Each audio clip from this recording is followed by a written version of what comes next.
Over the years, we've made a lot of visits to Florida.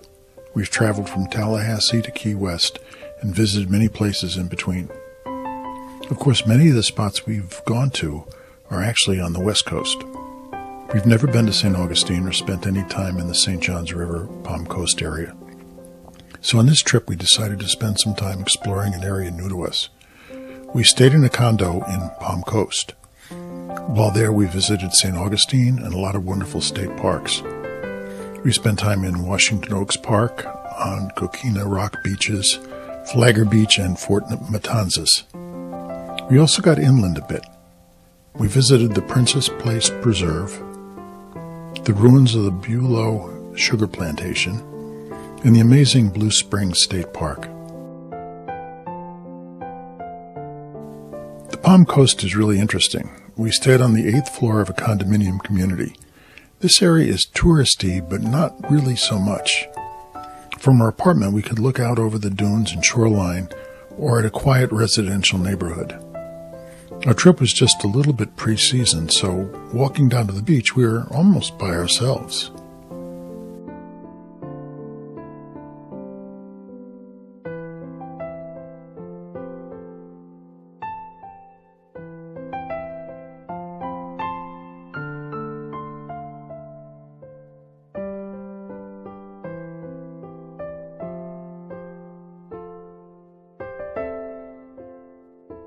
Coquina is a Spanish word for shellfish.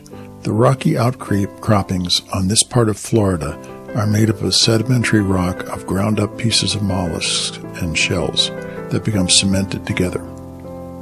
There are significant coquina beaches on the east coast of Florida, as well as Australia, Brazil, Mexico, and in a limited fashion, North Carolina.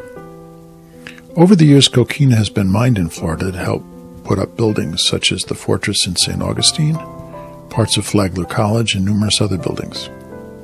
When first mined, the material is very soft. However, over a period of 1 to 3 years, it hardens into a usable building material.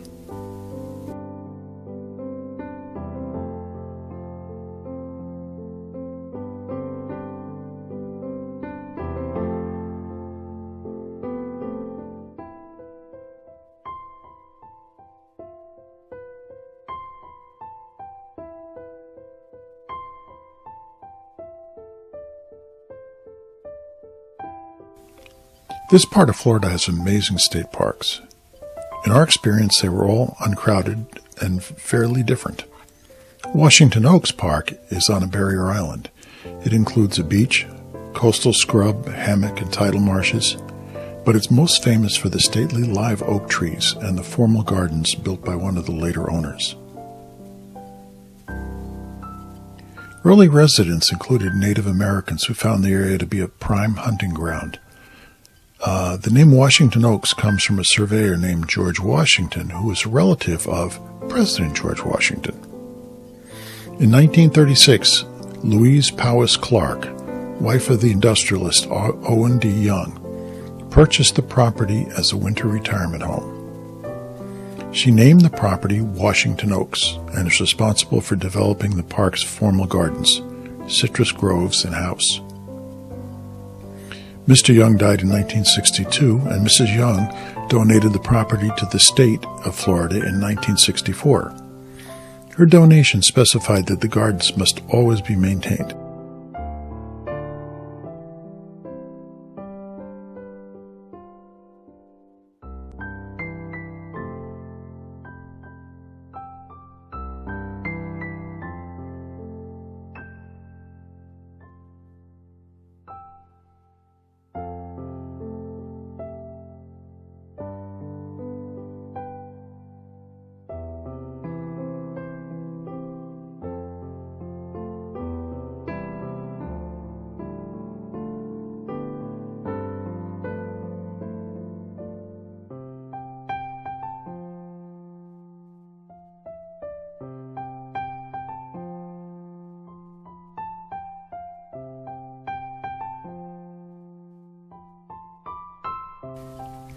During this trip, we finally got to see a little bit of St. Augustine.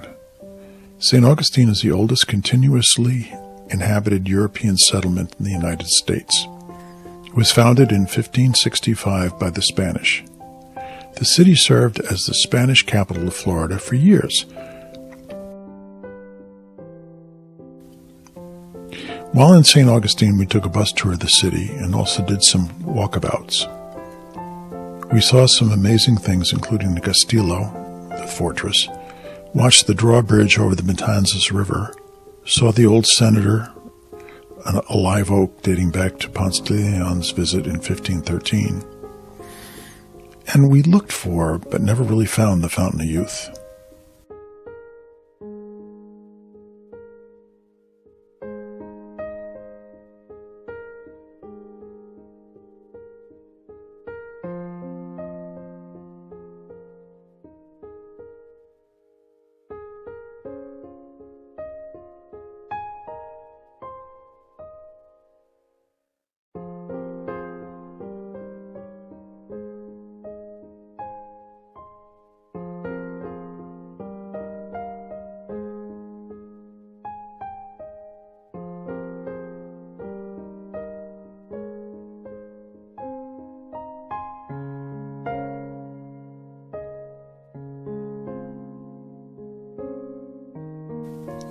Not all of the Palm Coast seashore is covered with coquina rock.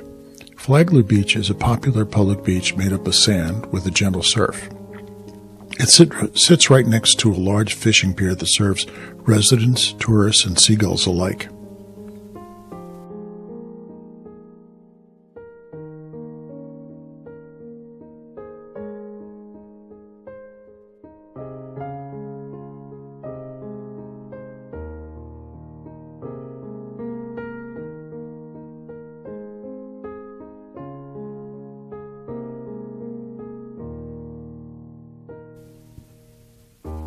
The Palm Coast is actually part of a string of barrier islands.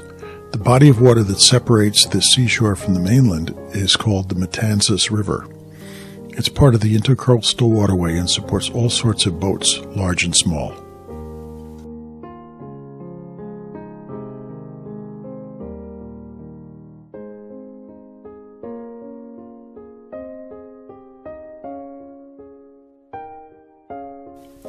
During our stay, we visited a very pleasant little park called the Princess Place Preserve. This beautiful 1,500-acre nature preserve is inland from the Matanzas.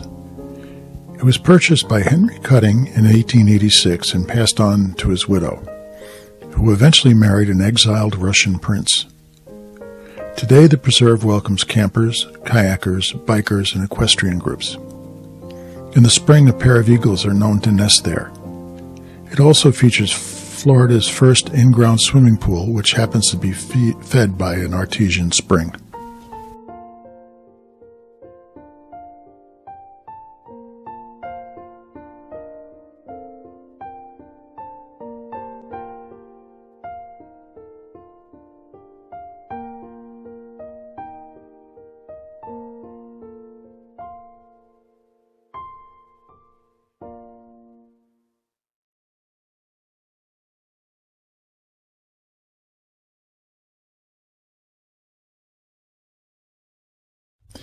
Not all of Florida's history is idyllic. While on the Palm Coast, we visited several historical sites that had experienced conflict and cruelty. The Matanzas River was the site of a battle that occurred in 1565. A small settlement of French Huguenots settled about 30 miles from the Spanish settlement of St Augustine. The Spanish considered the French pirates and heretics and determined to expel them. Outgunned and outmanned, the French surrendered and handed over their weapons. The Spanish leader then executed all the men except for a few self-proclaimed Catholics. He claimed that he didn't kill his prisoners because they were French, but rather because they were Protestants. Not too far from the Princess Place Preserve are the ruins of a deserted sugar plantation. The Bulow plantation produced a very large amount of sugar to be exported during the early 1800s. But like all sugar plantations of the 18th and 19th centuries, plantation wealth was dependent on massive amounts of human labor. The Bulow plantation employed about 200 African and Indian slaves. The work was brutal, and life expectancy was short. After the United States acquired Florida from Spain in 1821, there were a series of Indian wars that were called the Seminole Wars. Basically, the United States was attempting to enforce migration of Seminole Indians and freed runaway slaves to an area west of the Mississippi. The Indians fought back. During the Second Seminole War, the Bulow Plantation was attacked and burned to the ground. The historic site is located on the remains of that plantation.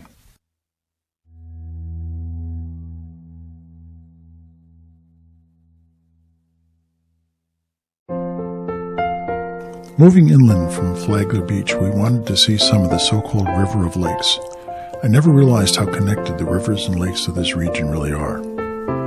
We visited the beautiful Blue Springs State Park, which is along the 310-mile-long St. Johns River Byway. This park has everything you can imagine dealing with Florida wildlife. Amazingly, manatee make it all the way up the 310-mile waterway from the Atlantic. Sadly, we only saw one manatee while we were there, and he was a statue. But we did see fish and tropical birds and turtles and all sorts of other interesting things.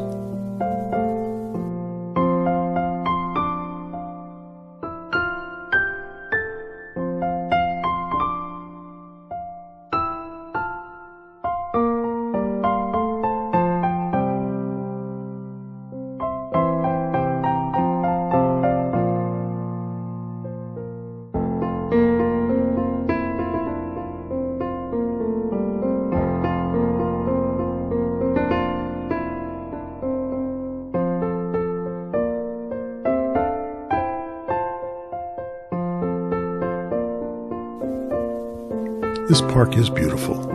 It offers the opportunity for camping, boating, bird watching, paddleboarding, kayaking, and swimming. Nearby is a deep water spring that's good for scuba diving.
Ironically, we passed a fair number of paddleboarders on our boat ride.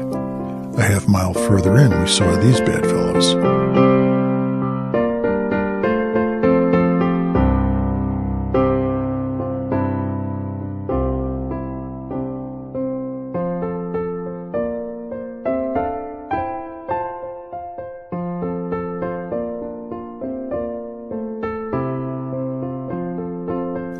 I guess even in Florida you need to be careful.